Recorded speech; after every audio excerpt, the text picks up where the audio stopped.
3 hours a day, or 7 hours a day. In one study that followed more than 2,600 adults over the age of 60 for 9 years, that gap in daily sitting time lined up with a real difference in heart health. But the hours are only half the story. How you break them up may matter just as much. And that is the part almost nobody gets told. Quick note before we go on. This video is general information only. It is not medical advice. Please talk with your own doctor before changing anything about your routine. You have heard for years that sitting is bad for you. What you have probably not heard is what actually happens inside your body while you sit. Why it lands differently at 68 than it did at 48, and what the research suggests you can do about it in less time than it takes to make a cup of tea. That is what we are covering. 5 things, in order. What switches off in the first half hour? The stiffness you do not feel until you stand. Why does 60 change math completely? Then the simple rule that undoes a surprising amount of it. And at the end, the single worst stretch of the day for sitting still. Most men guess the evening. Most men are wrong. Let us start with what is happening right now, while you are sitting there listening. First, let us clear something up. Nobody needs to feel guilty about their armchair. You are in that chair. After decades of work, sitting down is not laziness. It is rest, and rest is good for you. The problem is not the chair. It is the stillness and the length of it. Your body is built around a simple idea. Movement is normal, stillness is temporary. For most of your life it worked that way. You got up for the phone. You walked to a colleague's desk. You got out of the car. Even a quiet day had dozens of small interruptions built into it, and you never noticed one of them. Then retirement arrives. The phone is in your pocket. The television does not need you to stand up. Everything you want is within reach. Nobody planned it. It happened one convenience at a time. Research often shows that older adults are among the most sedentary groups of all, spending well over half of their waking hours seated. Not because of laziness, because the interruptions quietly disappeared. And here is why that matters more now. Your body has less spare capacity than it did at 40. Less muscle to draw on. Slower circulation. Joints that stiffen faster and loosen slower. So, the same 3 hours in a chair that cost you almost nothing at 45 now cost you something real. That is the whole video in one sentence. The chair did not change. Your margin did. So, let us look at what happens. 1. What switches off in the first 30 minutes? When you sit down and stay still, the largest muscles in your body, the ones in your thighs and your backside, go quiet. Not asleep exactly, just idling. Harvard Health explains it plainly. Relaxed muscles accept extraordinarily little sugar from the blood. Your legs are the biggest customers your bloodstream has. When they stop ordering, sugar that would normally have been used up simply stays in circulation longer. That is not a crisis. Your body has ways of handling it. But do it for hours, then again tomorrow, then again, the day after, and you are asking a 68-year-old system to keep absorbing something it was never designed to absorb. Something else is happening at the same time. Blood flows to your lower legs slowly and fluid settles. That is why your ankles feel puffier after a long afternoon in the chair, and why your feet feel oddly heavy when you finally stand. Most men notice this part. It is the next one that goes completely unseen. 2. The stiffness you do not feel until you stand. Sit for a long time, and something quietly tightens. The muscles at the front of your hips shorten. So do the hamstrings, the long muscles down the back of your thighs. You feel nothing while it is happening. That is the trap. The bill only arrives when you stand up. Harvard Health points out that hours of sitting tighten the hip flexors and hamstrings and stiffen the joints themselves, and that tight muscles in those places can affect your gait and your balance. Walking becomes a little harder. Your stride shortens without you deciding to shorten it. Your back and knees start complaining about things they never used to complain about. Think about the last time you got up after a long stretch in the chair. That first step, the hand on the armrest, the pause before the second step, while everything remembers what it is supposed to do. Most men shrug and think, that is just age. It is not just age. A good part of it is the last 2 hours. And that pause, that small wobble in the first 3 steps, is exactly where the after 60 part of this really begins. 3. Why does 60 change math completely? Everything I have described so far happens to a 40-year-old too. So why does the same amount of sitting land so much harder now? 3 reasons, and they stack. The first is reserve. After 30, men gradually lose muscle every decade. By your late 60s, which has added up, muscle is not just strength, it is your buffer. It is what absorbs the sugar, holds you steady, and gets you out of the chair. A 40-year-old sitting for 3 hours dips into a deep tank. You are dipping into a shallower one. The second is recovery. At 40, you stood up after 2 hours and your body reset instantly. Circulation picked up, joints loosened, and 30 seconds later you had forgotten about it.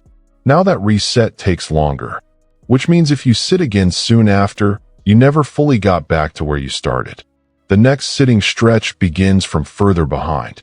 The third is the one most men miss entirely. It is balance. Balance is not a thing you have.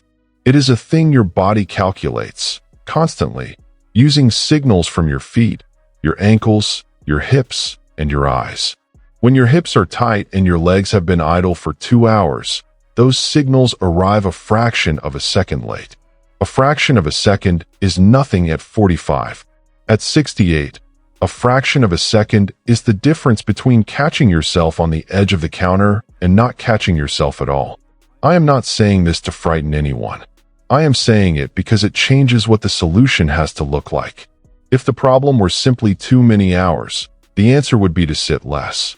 Sit 4 hours instead of 7. Fine. But you have just seen that the actual cost is in the length of each unbroken stretch. The tightening, the idling, the delayed reset, which means the answer is not about sitting less at all. It is about sitting differently. And the research on this is genuinely encouraging. 4. The 30-minute rule. Here is the study I have been building toward. Researchers took a group of middle-aged and older adults and had them sit in a comfortable chair for 8 hours a day. 8 hours. Over 5 separate days, they changed only one thing: how often the person got up and for how long. On one day, they sat straight through. On the other days, they walked for 1 minute or 5 minutes after every 30 or 60 minutes of sitting. The result, reported by Harvard Health, is the part worth remembering. A 5-minute walk after every 30 minutes of sitting was the only pattern that clearly brought down blood sugar spikes, and the drop was large. But here is the most useful finding for most of us. Every single break pattern, including the shortest one, lowered blood pressure by around 4 to 5 points. Read that again. Even 1 minute of walking per hour did something measurable. 1 minute. Now, that was a small study, and no single study settles anything. Your own doctor knows your situation, but it points the same direction as most of this research, and that direction is a hopeful one. It says the fix is not endurance. It is frequency. You are not being asked to exercise. You are being asked to interrupt. There is an enormous difference, and it is the difference between a plan you abandon in 9 days and a plan you still have going in 9 months. So what does it look like in a real house on a real Tuesday? Stand up when the commercial break comes on. Walk to the kitchen for a glass of water. Get the mail, and take the long way back through the yard. When the phone rings, stand up to answer it instead of reaching for it. Put the thing you use most, your reading glasses, the remote, the newspaper, somewhere that requires you to get up. None of that is exercise. All of it is an interruption. And if you want the simplest possible version, it is this. Once every half hour, put both feet on the floor and stand all the way up. Even if you sit right back down. That single motion is the one your body is missing. 5. The worst stretch of the day, and it is not the evening. Here is the one I promised you at the start. Most men assume the dangerous sitting happens at night. 9 to 11, in front of the television, that long quiet stretch before bed. It seems like an obvious answer. It is not the answer. The costliest sitting of your day is the 60 to 90 minutes immediately after a meal. Think about what your body is doing right then. You have just eaten. Sugar is entering your bloodstream. Your muscles are exactly the customer that sugar is looking for. This is the one window in the entire day when moving your legs does the most work for the least effort. And what do most of us do in that window? We push the plate forward, settle into the chair, and stay there. Lunch is usually the worst offender. Breakfast is often followed by getting dressed or going out. Dinner is followed by clearing the table and washing up. But lunch slides straight into the afternoon chair, and that is where the longest unbroken stretch of the day begins. So, if you only change one thing after this video, make it this one.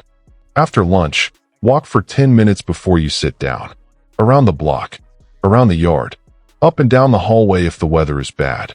10 minutes, at whatever pace is comfortable for you.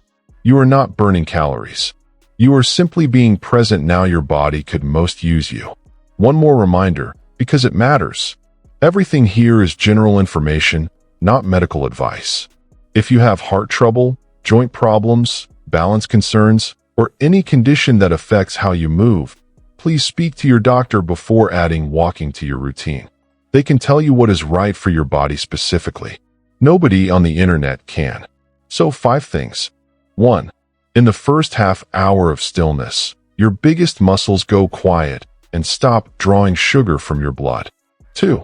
Your hips and hamstrings tighten silently, and you only find out when you stand up and your first 3 steps feel uncertain. 3. After 60, that costs more because you have less muscle in reserve, a slower reset, and balance signals that arrive a fraction late. 4. The research points at frequency, not endurance. Getting up every half hour appears to matter more than sitting for a fewer total hour. 5. And the most valuable time to move is the hour after a meal, especially after lunch. Notice what is not on that list. No gym, no equipment, nothing to buy, nothing that takes more than a few minutes. Because this was never about sitting. It is about being the man who stands up without putting a hand on the armrest. The man who does not have to think about the first 3 steps. The man who is still steady on his feet at 80, not because he trained for it, but because he never let himself go still for too long. You do not need a plan. You need one interruption every half hour and a 10-minute walk after lunch. Start with the walk after lunch. Just that one. Try it for a week and pay attention to how your afternoons feel. If this was useful to you, a like genuinely helps this channel reach other men our age. Subscribe if you would like more of these. And tell me in the comments, honestly, what is the longest you sat down yesterday without getting up? I read every one. Take care of yourself, and I will see you in the next video.